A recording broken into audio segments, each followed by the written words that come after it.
Shalom bien-aimé, que le nom du Seigneur soit béni, que son nom soit élevé, magnifié.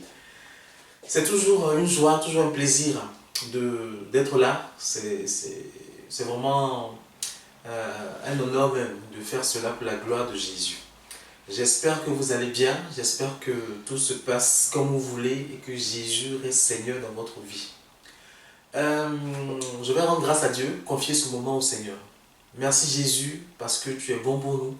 Merci parce que tu es notre Dieu, tu es notre Papa et nous sommes là à cause de ton sang qui a coulé pour nous à la croix. Merci vraiment de prendre ce moment dans le creux de tes mains.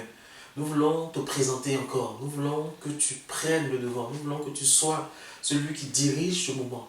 Père, si une personne est touchée, ton nom sera glorifié. Et nous prions vraiment qu'il en soit ainsi dans le nom de Jésus. Amen. Alors, donc, on va finir enfin cette partie, cette quatrième partie de l'exhortation sur le mariage. Donc, mais avant de poursuivre cette partie sur le mariage, cette dernière exhortation, on va rappeler quelques petites choses qu'on a vues. Donc, on a vu que le mariage ne se fait pas n'importe comment. Et pour ce faire, nous sommes fondés sur Genèse 2 pour avancer dans cette exhortation. Nous avons dit qu'il faut que nous soyons prêts, il faut que nous soyons matures pour entrer dans le mariage. Nous avons dit qu'il faut savoir la raison, ce pourquoi nous voulons entrer dans le mariage. Nous avons aussi rappelé que Dieu est le divorce. Dieu n'aime pas le divorce. En nous fondant sur le texte de Malachie 2, le verset 16. Nous avons aussi dit que Dieu acceptait le divorce dans 4 cas. Le décès du conjoint, le couple croyant ou non croyant, en nous fondant sur 1 Corinthiens 7, 12 à 16, l'adultère, nous fondant sur Matthieu 19, 19, et puis un dernier point sur les violences conjugales.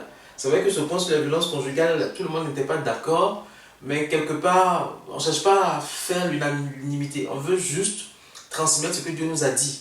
Et comme je l'ai rappelé, on ne peut pas être enfant de Dieu et puis laisser une femme, laisser un homme mourir dans son couple sous prétexte que Dieu aurait dit ceci ou Dieu aurait dit cela. Je crois que Dieu veut protéger ses enfants et qu'une femme qui dans le couple peut craindre la mort ne peut que partir et puis chercher une réconciliation. La dernière chose que je voudrais ajouter aussi, le viol dans le mariage ne peut être accepté. C'est-à-dire que le viol dans le mariage reste une agression sexuelle. La Bible dit que c'est d'un commun accord qu'on se sépare pour aller vaquer à la prière. C'est aussi d'un commun accord qu'on accepte d'aller ensemble dans l'intimité. Et si l'homme ne veut pas, la femme peut se motiver, comme je l'ai dit dans une vidéo passée. Si la femme ne veut pas, l'homme peut se motiver, comme je l'ai dit dans une vidéo passée. Enfin, il faut que chacun se motive l'un pour l'autre. Mais si à un moment donné, l'un ne peut pas ou l'autre ne peut pas, j'ai dit aux sœurs, si c'est les mots de tête, il y a des doliprane. Mais si vraiment c'est quelque chose dont l'un des deux conjoints n'est pas disposé à faire, il ne faut pas forcer. Parce que si tu forces, tu vas agresser ton conjoint. Tu vas agresser ton épouse ou ta femme. Et ça devient une agression sexuelle. Et le viol, je ne pense pas que Dieu tolère le viol dans le mariage. Malheureusement, dans beaucoup de couples chrétiens, on assiste à des viols dans le mariage, on assiste à des chantages dans le mariage. Si tu ne veux pas de l'intimité avec moi, je ne ferai pas ci, je ne ferai pas ça. Et voilà, il faut arrêter tout ça et puis essayer d'honorer Dieu dans le mariage. Amen. Donc, pour plus de détails, vous avez les 3 premières vidéos que j'ai faites sur le mariage. Amen. Aujourd'hui, nous allons poursuivre en donnant juste quelques petits conseils pour que l'atmosphère du mariage soit apaisée. Comme je le dis, que ce soit moi, que ce soit la personne derrière la caméra ou la personne qui fait le montage, nous n'avons pas la prétention de tout savoir. Nous présentons à un moment donné une pensée que Dieu a mis dans notre cœur et nous prions que cela puisse faire du bien à quelqu'un. Amen. Donc, les conseils que nous avons donnés aujourd'hui, c'est vraiment pour aider les chrétiens à avoir une vie de couple apaisée. Amen. La première chose que je voudrais dire, le premier point, c'est que dans tous les cas, il faut appliquer sa vie chrétienne à son couple. Il faut prendre le temps de prier ensemble. Il faut mettre Dieu au centre de notre couple. Et cela dans tous les domaines de notre vie, que ce soit affectif, que ce soit sentimental, éducatif ou même sexuel. Ecclésiaste 4, le verset 12, nous rappelle que la corde à 3 fils ne se rompt pas vite. Dieu, c'est la troisième personne de notre mariage. Il faut qu'il soit au centre du couple. J'ai l'habitude de conseiller au couple de ne jamais sortir de la maison sans avoir prié ensemble, sans être mis en accord ensemble pour confier la journée au Seigneur, sans être mis en accord ensemble pour confier les enfants au Seigneur. Bien aimé, si tu dois sortir de ta maison, ou partir plus tôt que ton épouse, ou partir plus tôt que ton époux, c'est pas grave. Pose ta main sur ton épouse qui dort, pose ta main sur ton époux qui dort, et associe-la à ta prière, associe-la à cette demande que tu vas faire au Seigneur pour que la journée soit placée sous le regard de Jésus d'un commun accord. C'est important. On ne peut pas se lever comme ça en tant qu'enfant de Dieu, marié, père de famille, mère de famille, et puis vaquer comme ça à ses occupations. Dieu prend soin de nous. Mais parfois, bien aimé, quand on prend le temps ensemble de prier Dieu pour notre couple, pour notre journée ensemble avec le conjoint, avec la femme, le mari, puis avec les enfants, Dieu nous montre des choses. Dieu nous dit parfois ce qu'il faut faire, le chemin qu'il faut éviter. C'est en priant ensemble le matin que beaucoup de couples ont évité certains conflits, parce que Dieu leur a parlé. C'est important de confier sa journée ensemble au Seigneur. Amen. En deuxième point, il faut respecter son conjoint. La Bible dit en Éphésiens 5, le verset 5, 25 jusqu'au verset 30, puis le verset 33, que chacun de vous aime aussi sa femme comme lui-même, et que la femme respecte son mari. On assiste parfois dans des couples à des conversations où on se rend compte que les conjoints ne se respectent pas, mais pas du tout. On se coupe la parole, on se crie dessus, et tout cela devant les enfants.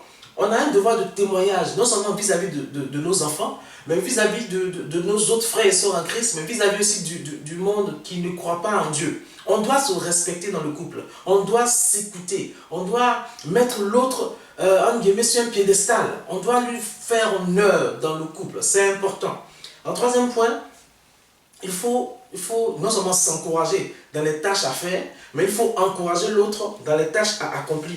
Bien aimé, que ce soit à la maison, si ton mari ou si ta femme doit faire certaines tâches qu'il n'arrive pas, bien aimé, il faut l'aider. Il faut lui dire ce qu'il faut faire. Ce n'est pas les choses du genre, ah, tu n'as encore pas fait ça. Ah, tu n'as encore pas fait ceci. Ça là, ça tue l'amour dans le couple. Ah chérie, tu n'as pas pu faire ça. Tu veux que je t'aide à faire? Si l'autre n'est pas trop fier, il va se laisser aider, il va se laisser conduire, il va se laisser instruire pour que les choses soient bien faites. Et puis bien aimé, il faut aussi apprendre à connaître l'activité de son conjoint. Il faut apprendre à savoir ce que son conjoint fait précisément au travail. Parce qu'il peut avoir un dossier à présenter, il peut avoir un exposé à faire. Et peut avoir besoin de toi, ne serait-ce que pour corriger sa faute, ne serait-ce que pour voir la forme, même si sur le fond tu ne comprends pas, mais il a besoin de ton soutien. On assiste, on a parfois l'impression qu'il y a des couples qui ne savent même pas l'intitulé exact de la fonction du conjoint, qui ne savent même pas ce que le conjoint fait, ce que la femme fait, ce que le mari fait. Et le mari dit j'ai un travail à faire, la femme lui dit ah bonne nuit, je vais me coucher. La femme dit j'ai un travail à faire, ah bonne nuit, je vais me coucher. Mais il faut se soutenir là aussi. On n'est pas marié que pour voyager ensemble, que pour élever les enfants ensemble, que pour le sexe ensemble. On est marié aussi pour se soutenir dans ce que nous faisons dans notre travail. C'est important. Ton mari rapporte du boulot, du travail, demande-lui s'il a besoin d'aide, que tu lui dises quelque chose pendant qu'il tape. Ta femme rapporte du boulot, du travail, demande-lui si elle a besoin que tu la soutiennes. C'est important. Et bien aimé, si vous saviez combien de fois les femmes sont tristes parce qu'elles sont en train de travailler sur le mari ronfle. Ou combien de fois les maris sont tristes parce qu'ils sont en train de se débrouiller sur l'ordinateur et la femme ronfle. Je sais que chacun a son activité, mais il faut se soutenir. Il faut se soutenir. Amen.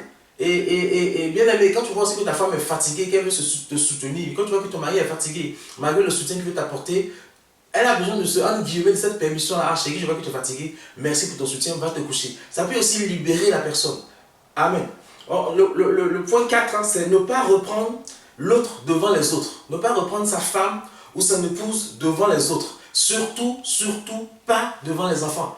Bien aimé, si vous êtes dans une situation où la femme donne un certain ordre, une certaine instruction à un enfant, que tu n'es pas d'accord, ce n'est pas la peine de reprendre comme ça ta femme, de reprendre ton mari devant les enfants. Laisse les enfants exécuter ce que le mari a dit, et plus tard, tu reprends ton chéri derrière. Ah là, j'ai estimé que tu es allé fort, j'ai estimé que tu as fait ceci, ça fait cela. Nous, par exemple, avec mon épouse et moi, ça ne nous... On peut venir s'excuser devant nos enfants, on peut venir dire, ah, tu as fait telle chose là, j'ai trop crié, j'étais puni injustement, pardon. On le fait, nos enfants savent qu'on sait se mettre à leur niveau, leur demander pardon quand on a exagéré, quand on a abusé. Et il faut pouvoir reprendre le conjoint, pouvoir reprendre l'époux, l'épouse après, en dehors des enfants, pour que plus tard, l'époux ou l'épouse pas demander pardon aux enfants pour l'exagération dans la punition. Amen. En cinquième point, il faut prendre le temps de parler de nos journées respectives. Il faut prendre le temps de s'écouter. Bien aimé, quand ton mari rentre du travail et qu'il veut te parler de sa journée, prends le temps de l'écouter. Prends le temps de l'écouter. Quand ta femme rentre, qu'elle veut parler de sa journée, prends le temps de l'écouter. Il y a des fois où ta femme te parle, ton mari te parle, il voudra juste que tu l'écoutes parce qu'il faut qu'il se décharge. Et puis il y a des fois où il veut juste avoir ton avis sur un point précis du travail. Il faut prendre le temps d'écouter. Il ne faudrait pas que le fait que ton mari te raconte sa journée, il ne faudrait pas que le fait que ta femme te raconte sa journée, ça t'agace. Non. Il faut lui montrer que tu écoutes. Il faut lui montrer que tu fais attention à ce qui se passe. Maintenant, il faut aussi de façon, comment je vais dire ça, de façon même automatique, de façon amoureuse et automatique, demander: chérie, ta journée s'est bien passée? Est-ce que tu n'as pas été trop dur? Même si ta femme est mère au foyer, ne pense pas qu'elle n'a rien à faire. Même si ton homme, pendant un temps, reste à la maison, ne pense pas qu'il n'a rien à faire. Ils ont des choses à faire. Demande-lui: est-ce que ta journée s'est bien passée? Ça a été dur avec les enfants? Ça peut être trop difficile pour telle chose, telle chose, telle chose. C'est toujours important d'avoir l'impression que son mari ou sa femme se préoccupe de comment s'est passée notre journée quand ils n'en étaient pas ensemble. Amen. En point 6, ne pas croire qu'on a toujours raison. Ça aussi, c'est un fléau dans le couple. Il y a une femme chrétienne qui disait qu'elle a toujours vu sa mère parler à son père comme si c'était un enfant. Sa mère avait toujours raison, mais systématiquement toujours raison. Son père devait, excusez-moi l'expression un peu, voilà, son père devait s'écraser, et puis c'est elle qui devait toujours avoir le dernier mot, que ce soit devant les enfants, devant tout le monde. Et ça créait des tensions, parce que le mari se sentait un peu oppressé, un peu méprisé et un peu écrasé dans le couple. Donc de temps en temps, il réagissait et ça créait des tensions.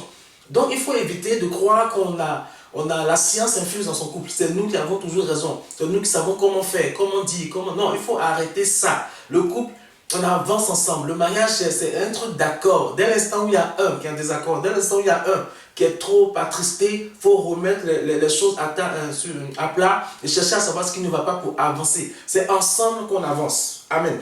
En septième point, il faut voir en son conjoint ses qualités, ses capacités et minimiser ses défauts et ses incapacités. Il faut aider le conjoint à améliorer ce qu'il y a à améliorer. Il faut aider le conjoint à changer ce qu'il y a à changer. Mais ce n'est pas comment je dis ça, c'est pas une dictature amoureuse où si tu ne changes pas, je vais partir. Ou si tu ne fais pas ça, je vais partir. Non, c'est pas un chantage dans le couple. Il faut l'aider. Quand ton chéri a beaucoup de défauts, prie le Seigneur pour qu'il ouvre tes yeux sur ses qualités. Base-toi sur ses qualités, fonde-toi sur ses qualités, concentre-toi sur ses qualités, comme ça tu vas minimiser ses défauts. Et bien aimé, quand quelqu'un sait qu'il a des défauts, mais on valorise ce qu'il sait faire, on valorise ses capacités, on valorise ses aptitudes, lui-même il fait l'effort en priant Dieu de changer ce qui ne va pas. Parce qu'il voit à la personne qu'il aime, il voit dans le regard de la personne qu'il aime tout l'amour malgré ses défauts. Et ça nous booste pour changer. C'est important de faire ça. En huitième point, il faut oublier sa fierté et demander pardon, mais rapidement. Vraiment rapidement. Quand il y a un conflit, parce que l'Esprit de Dieu, là, il est dans notre couple. Bien aimé, si on est honnête, on peut reconnaître que quand on est en froid, quand on est en discussion, quand on est en train de se chamailler avec notre épouse, l'Esprit de Dieu nous dit tout de suite si on a tort ou raison. Il nous parle immédiatement. Mais on est trop fiers pour l'admettre. Bien aimé, si l'Esprit de Dieu te dit: ah, mon fils, là, tu as exagéré, oublions, coupons court et puis demandons pardon. Demandons pardon et puis avançons. Le plus important, ce n'est pas que tu aies le dernier mot. Le plus important, ce n'est pas que tu dises: ah, tu vois, chérie, tu avais tort, c'est moi qui avais raison. Ça, là, bien aimé, excusez-moi, ce n'est pas important. Le plus important, c'est que pendant votre discussion, ta femme a eu mal, ton mari a eu mal.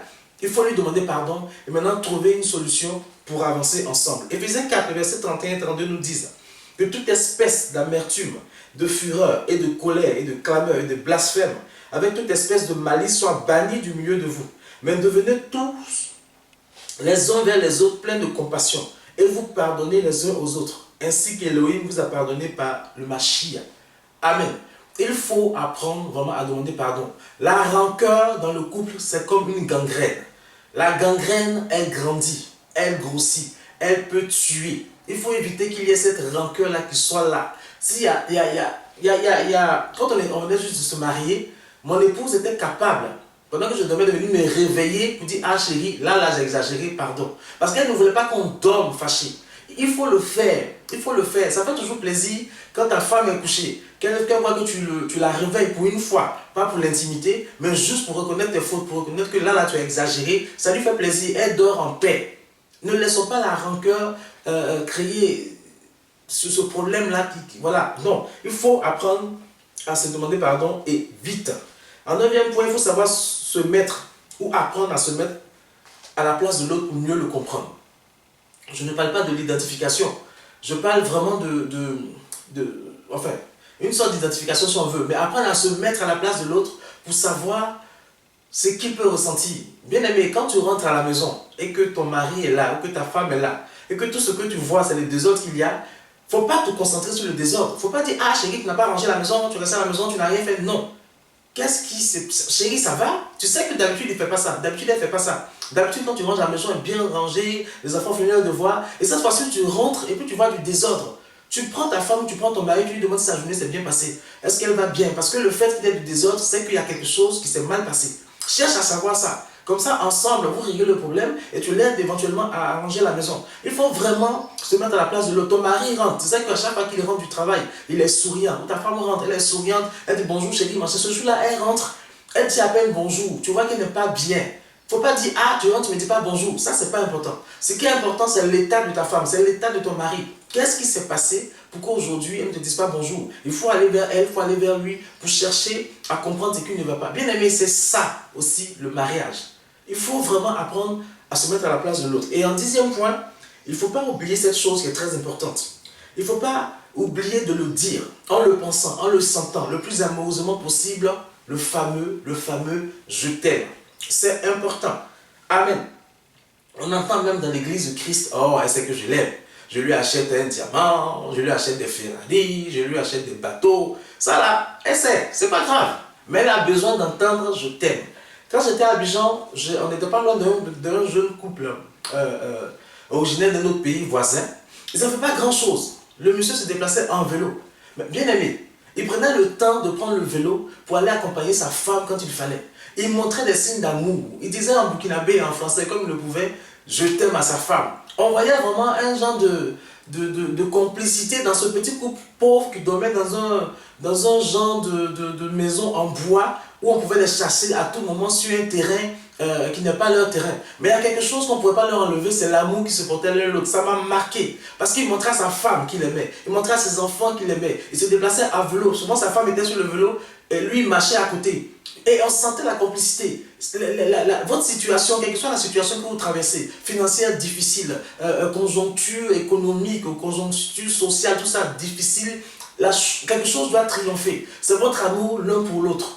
Votre amour l'un pour l'autre. Montrez-vous que vous vous aimez. Bien aimé, je vais te dire quelque chose. Si vous avez une tension financière et que votre amour est impacté, il faut revoir la base de votre relation. Il faut revoir la base de ce que vous unit. C'est qu'il y a quelque chose qui ne va pas. Parce que si il y a des problèmes, quelle que soit la nature du problème, que le je t'aime n'arrive plus à sortir, bien aimé, il y a un souci. Il faut vraiment aller devant Dieu pour savoir quel est le souci. Amen. Voilà, c'était les quelques conseils que je voulais donner vraiment pour clôturer cette exhortation sur le mariage. On aura l'occasion d'en revenir. J'espère vraiment que ça vous a fait du bien. Si ça vous a fait du bien, n'hésitez pas à le partager. Si vous avez des questions, posez-les-moi en commentaire ou dans le mail qui s'affiche certainement quelque part. Ou n'hésitez vraiment pas, il y aura toujours quelqu'un pour vous répondre. Voilà. Abonnez-vous s'il vous plaît et puis n'hésitez pas à activer aussi la cloche de notification. Soyez bénis, que votre journée soit bénie, que votre week-end soit béni et que Jésus de Nazareth soit toujours le Seigneur de votre vie en toutes circonstances. Amen.